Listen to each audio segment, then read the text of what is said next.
अध्यक्ष महोदय, हे भाषण करताना माझे मन अत्यंत जड झाले आहे। सर्वाधिक वेळा उपमुख्यमंत्रीपद आणि दीर्घकाळ वित्त विभागाची धुरा सांभाळलेले राज्याचे लाडके नेते माननीय अजितदादा पवार आज आपल्यात नाहीत।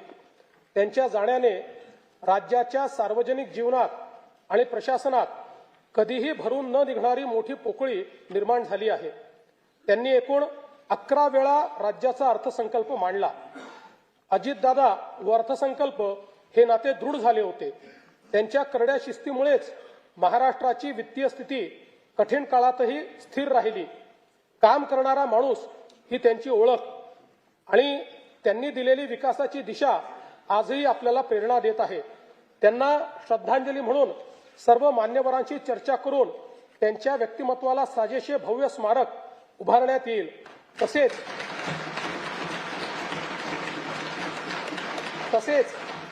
त्यांच्या नावे गतिमान नागरी सेवा पुरस्कार देण्यात येईल असे मी जाहीर करतो।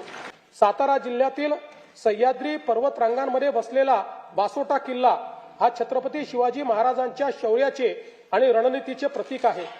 पर्यटकांच्या सुरक्षित, सुलभ व पर्यावरणपूरक प्रवेशाकरता मुनावळे ते वासोटा किल्ला रोपवे प्रकल्प करण्याचे नियोजित करण्यात आले आहे। विशेषज्ञ आरोग्य सेवा आणि संशोधनासाठी परिसंस्था म्हणून मेडिसिटीज स्थापन करण्याचे उद्दिष्ट आहे। प्राथमिक, द्वितीयक आणि तृतीयक आरोग्य सेवांचा विस्तार करण्याचे नियोजन आहे। ताणतणाव, जीवनशैलीजन्य आजार, मानसिक आरोग्य तसेच प्रतिबंधात्मक आरोग्य सेवेसाठी सातारा जिल्ह्यातील दरे परिसरात निसर्गोपचार केंद्र उभारण्यात येईल।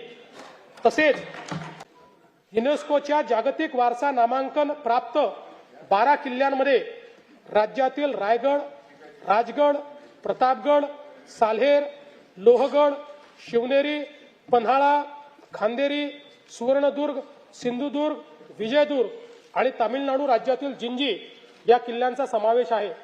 या ऐतिहासिक किल्ल्यांचे जतन करण्याकरता आवश्यक उपाययोजना करण्यात येत आहेत। सातारा जिल्ह्यातील अजिंक्यतारा किल्ल्याचे तसेच संगम माहुली, सातारा येथील महाराणी ताराबाई आणि छत्रपती शाहू महाराज यांच्या समाधीस्थळाचे जतन, संवर्धन व जीर्णोद्धार करण्यात येईल। थोर समाज सुधारक महात्मा ज्योतिराव फुले यांचे जन्मगावी मोजे कटगुण, तालुका खटाव, जिल्हा सातारा येथे भव्य स्मारक उभारण्याचे प्रस्तावित आहे।